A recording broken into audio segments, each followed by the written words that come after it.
दर्शन शास्त्र का विद्यार्थी साहित्य में बहुत प्रवेश नहीं है, फिर भी दर्शन का अपना साहित्य है और कहीं न कहीं से साहित्य के साथ लगाव तो सबका रहता ही है। तो आज का जो टॉपिक है उस पर विचार करते समय मैं दर्शन के विद्यार्थी के रूप में विचार करूंगा, क्योंकि दर्शन का विद्यार्थी जो होता है वो बहुत बेसिक, बहुत आधारभूत अवधारणाओं को स्पष्ट करते हुए आगे बढ़ता है। आज के विषय में 3 बिंदु हैं: भाषा, साहित्य एवं संस्कृति। अभी पूर्व के व्याख्यान में, गीता जी से पूर्व जो व्याख्यान था या गीता जी के ही व्याख्यान में यह आया कि साहित्य सार्थक भाषा का समुच्चय है।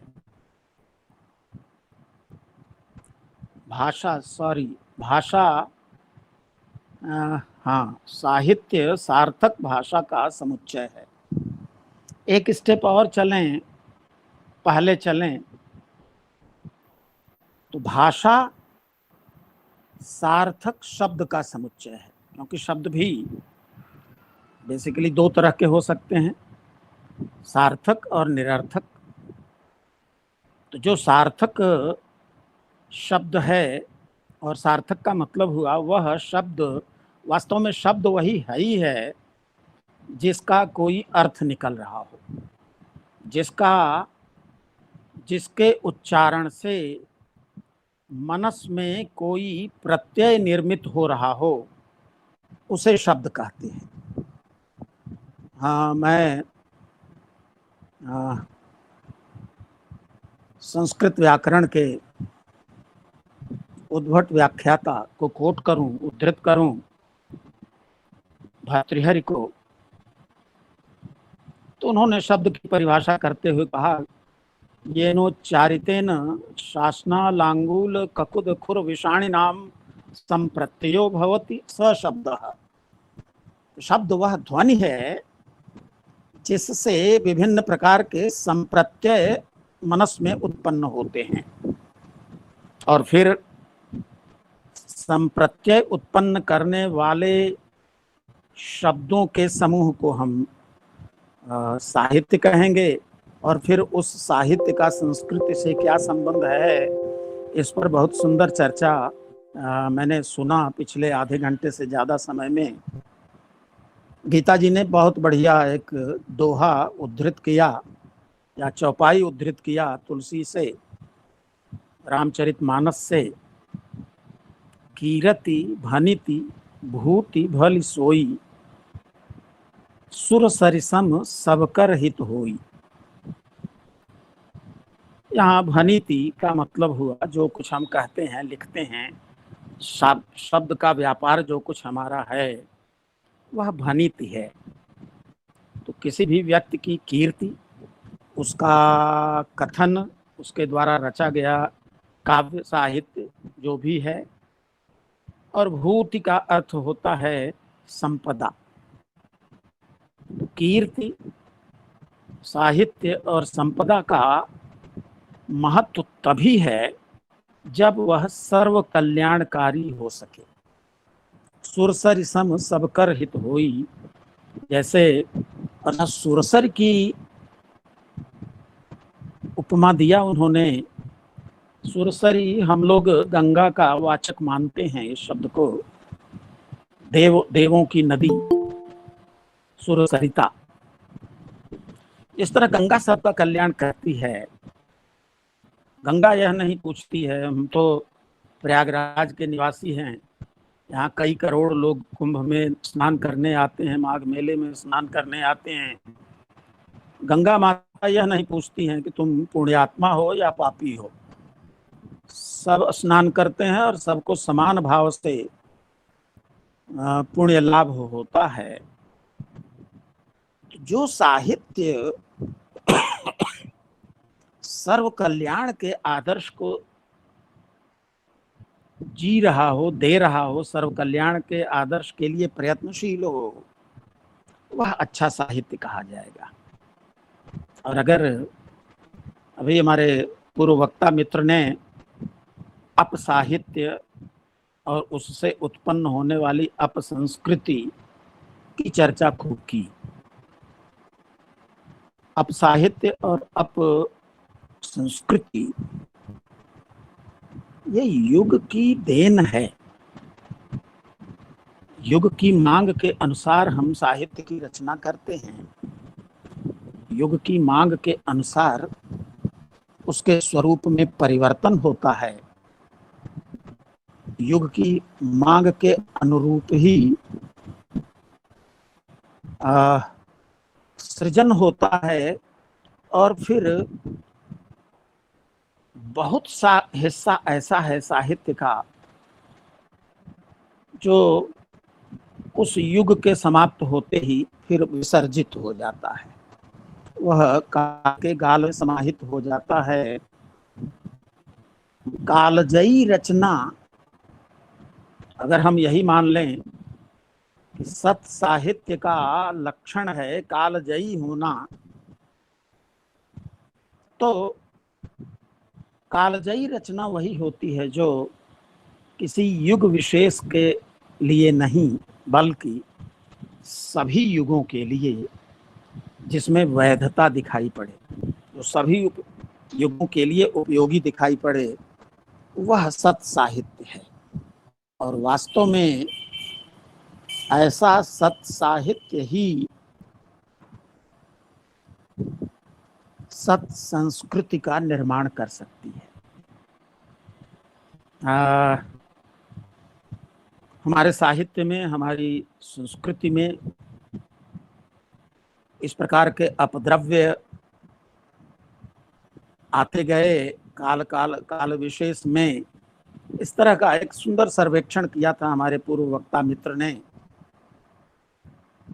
लेकिन वास्तव में भारतीय संस्कृति भी भगवती गंगा की तरह ही है कि तमाम नदियां, तमाम नाले, तमाम छोटे बड़े जल स्रोत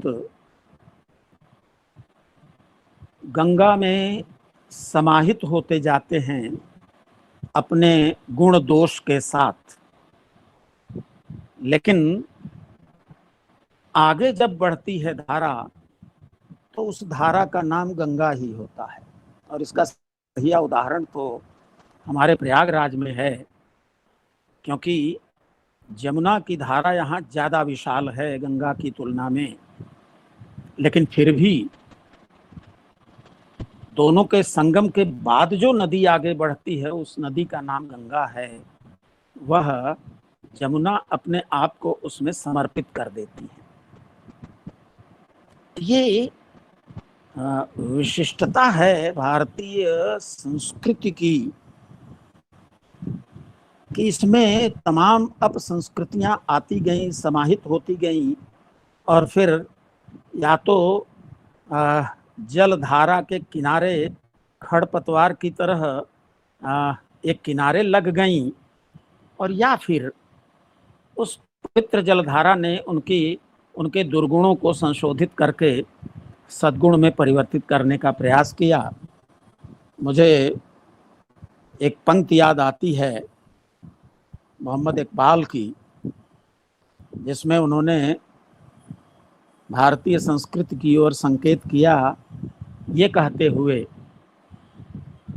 कि ईरान मिस्र रोमा सब मिट गए जहां से, ईरान मिस्र रोमा सब मिट गए जहां से, कुछ बात है कि हस्ती मिटती नहीं हमारी, सदियों रहा है दुश्मन दौरे जवां हमारा, वगैरह वगैरह वगैरह। मैं एक दिन ऐसे ही सोच रहा था कि ईरान मिस्र रोमा, पिछले वर्ष ईरान जाने का मुझे मौका मिला, तो वास्तव में उस इरानियन कल्चर और उस इरानियन सिविलाइजेशन के अवशेष इतने कम बचे हैं वहाँ, चाहे स्वतः नष्ट हुए हों या नष्ट किए गए हों, लेकिन इतने कम बचे हैं कि हम 7-8 लोग गए थे यहाँ से तेहरान की यात्रा पर।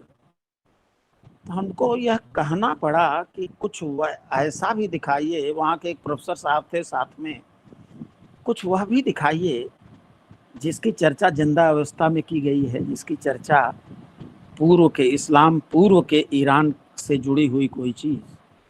तो बहुत मुश्किल से एक आध जगह उन्होंने विजिट कराया। तो ईरान, मिस्र, रोमा सब मिट गए जहाँ से, फिर भी भारतीय संस्कृति ठीक है, जो वैदिक काल में थी वो पौराणिक काल में नहीं थी, जो पौराणिक काल में थी वो परवर्ती युग में नहीं थी। बौद्ध संस्कृति के समावेश के पश्चात भारी परिवर्तन होता है। पुनः हम कालक्रम में हमारी संस्कृति की एक नई धारा उत्पन्न होती है भक्ति मूवमेंट के रूप में।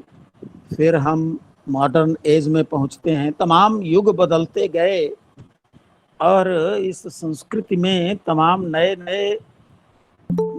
नए उसके अंग निर्मित होते गए, लेकिन तब भी आज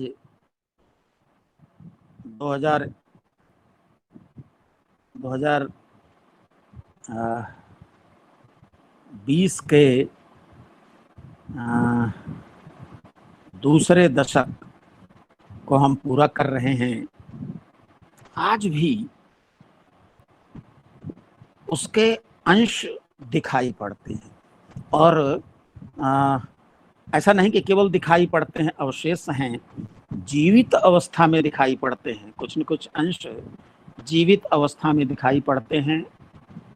उनका स्वरूप बदला होगा, लेकिन वो संस्थाएं आज भी हैं।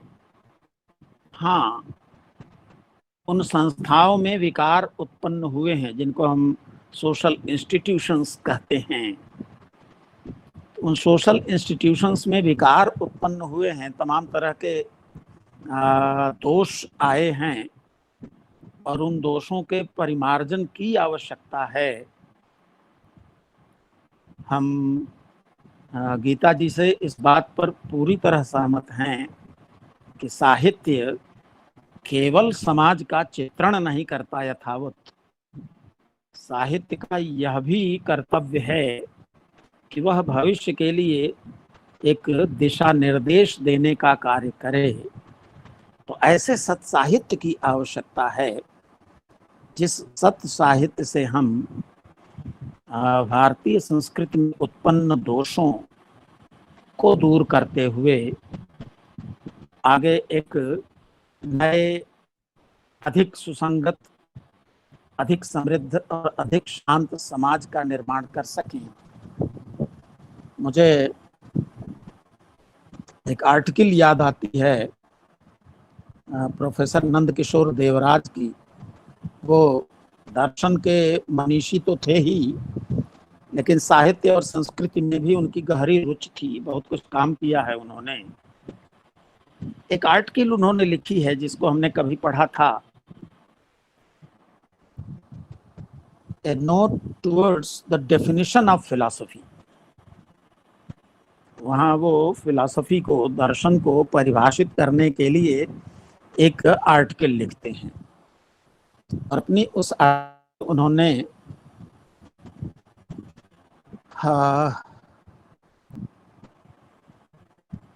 दर्शन, संस्कृति, सभ्यता और जीवन, इन चारों के बीच बहुत सुंदर एक सूत्रता दिखाने की कोशिश की है। ये सभी एक सूत्र में बंधे हुए दिखाई पड़ते हैं। साहित्य संस्कृति का ही एक अंग है। संस्कृति अधिक व्यापक है, साहित्य संस्कृति का अंग है। और प्रोफेसर देवराज ने जो क्रम दिखाया है वो कहते हैं कि दार्शनिक अनुभूति से कुछ नए मूल्य उत्पन्न होते हैं और वो नए मूल्य संस्कृति की पुनर्रचना करते हैं। तो सबसे जो फंडामेंटल उनकी दृष्टि में है वो दर्शन है, दार्शनिक अनुभूति है, और उस अनुभूति से उत्पन्न मूल्य संस्कृति का नवीनीकरण करता है। वो मूल्य उस संस्कृति को और अधिक समृद्ध करने की कोशिश करते हैं। और यह सच है कि संस्कृति कोई तालाब में पड़ा हुआ जल नहीं है जिसमें कोई परिवर्तन न हो। संस्कृति एक प्रवाह है जो कूड़ा करकट को किनारे लगाता जाता है और नए जल को पुनः संशोधित रूप में आगे लेकर बढ़ता है। तो प्रोफेसर देवराज की भी यही दृष्टि दिखती है उस आर्टिकल में कि नए नए दार्शनिक अनुभूतियों से उत्पन्न नए नए मूल्य संस्कृति में जुड़ते जाते हैं और अपमूल्यों का विसर्जन होता जाता है। और फिर उन मूल्यों को जिन मूल्यों के समुच्चय को हम संस्कृति कह रहे हैं, उन मूल्यों को जब हम जीवन में उतारते हैं, उनका जब बाह्य आचरण में, बाह्य हमारे व्यवहार में जब उनका अवतरण होता है, तब हम उसे सभ्यता कहते हैं। जीवन, सभ्यता, संस्कृति और दर्शन ये सब एक दूसरे से गहरे ढंग से जुड़े हुए हैं। अभी हिंदी साहित्य की सर्वेक्षण करते हुए पूर्व वक्ता महोदय ने तमाम विमर्शों की चर्चा की थी। तमाम तरह के प्रभाव, अस्तित्ववादी सोच का प्रभाव और अन्य तरह की पश्चिम की सोच का प्रभाव भारतीय संस्कृति पर क्या पड़ता चला गया। हम भारतीय संस्कृति की बात क्यों करें, संस्कृति एज सच पर साहित्य का प्रभाव होता है, पड़ता है, क्योंकि साहित्य, यद्यपि संस्कृत के अनेक अंग हैं लेकिन साहित्य उसका प्रमुख अंग है। Literature, religion, economy, there are many other things जो हमारी कल्चर के स्वरूप का निर्माण करती हैं। हम लोग दर्शन के विद्यार्थी के रूप में अस्तित्ववादी दर्शन को जब पढ़ते हैं तो ये पाते हैं कि काल विशेष में उस तरह की सोच विकसित हुई थी। विश्व युद्धों की विभीषिका को देख करके उस तरह की सोच मनुष्य में विकसित हुई थी और फिर धीरे धीरे धीरे धीरे वह सोच परिवर्तित होती चली गई। हाँ, ये जरूर कि उस अस्तित्ववादी चिंतन में भी सभी भौतिकवादी नहीं हैं। मैं ये एक इतनी चीज जोड़ना चाह रहा था उस विमर्श में जो हमारे पूर्व वक्ता मित्र ने कहा है, सभी भौतिकवादी नहीं हैं, सभी इहलोकवादी नहीं हैं, लेकिन सभी भय, संत्रास और मानव अस्तित्व के संकट से ग्रस्त हैं।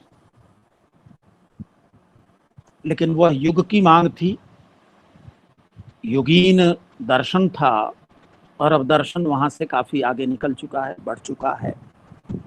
तो दर्शन के स्वरूप में भी परिवर्तन होता है, साहित्य के स्वरूप में भी परिवर्तन होता है, संस्कृति के स्वरूप में भी परिवर्तन होता है। लेकिन कुछ न कुछ ऐसे कूटस्थ मूल्य हैं जो अपरिवर्तित रहते हुए वो कूटस्थ होने के कारण वो अपरिवर्तित रहते हैं और शेष परिवर्तन के आकलन के लिए अवसर प्रदान करते हैं। हम उन्हीं कूटस्थ और नित्य मूल्यों के आधार पर ही निरंतर होने वाले परिवर्तन का आकलन करते हैं, और जब तक कुछ नित्य न हो तब तक परिवर्तन की जानकारी ही हमें नहीं हो सकती। कुछ परिवर्तित हुआ यह हम इसलिए जानते हैं क्योंकि कुछ नित्य है, और उस नित्य के रेफरेंस में हम परिवर्तन का आकलन करते हैं। वही स्थिति यहाँ भी है कि सांस्कृतिक परिवर्तन का आकलन हम इसलिए कर पाते हैं क्योंकि कुछ सांस्कृतिक कूटस्थ मूल्य हैं, और उन कूटस्थ सांस्कृतिक मूल्यों के आलोक में हम परिवर्तनशील मूल्यों का आकलन करते हैं, संशोधन करते हैं। और मैं समय का जो संकट था उसको दूर करते हुए बहुत जल्दी अपने आप को विराम देता हूँ कि संस्कृति का संरक्षण और संवर्धन, संस्कृति का संरक्षण और संवर्धन यह दोनों साहित्य से होता है। भाषा से साहित्य और साहित्य से संस्कृति का पोषण होता है। तो ये एक सुंदर क्रम है इन तीनों बिंदुओं के बीच। मैं सचमुच सुधांशु को धन्यवाद बार बार देता हूँ, और बार बार देने का मन करता है कि वो बलपूर्वक ही सही लेकिन मुझे यहाँ खींच लाते हैं जहाँ मुझे कुछ न कुछ नया सीखने को हर बार मिलता है, कुछ कहने का मौका मिलता है। तो ये विश्वास होता है कि चलो अभी मेरे अंदर का अध्यापक जिंदा है। मैं आप सबको बहुत बहुत धन्यवाद देता हूँ, विशेषतः सुधांशु जी को और उद्घोषक महोदय को, और अपनी वाणी को यही विराम देता हूँ। धन्यवाद।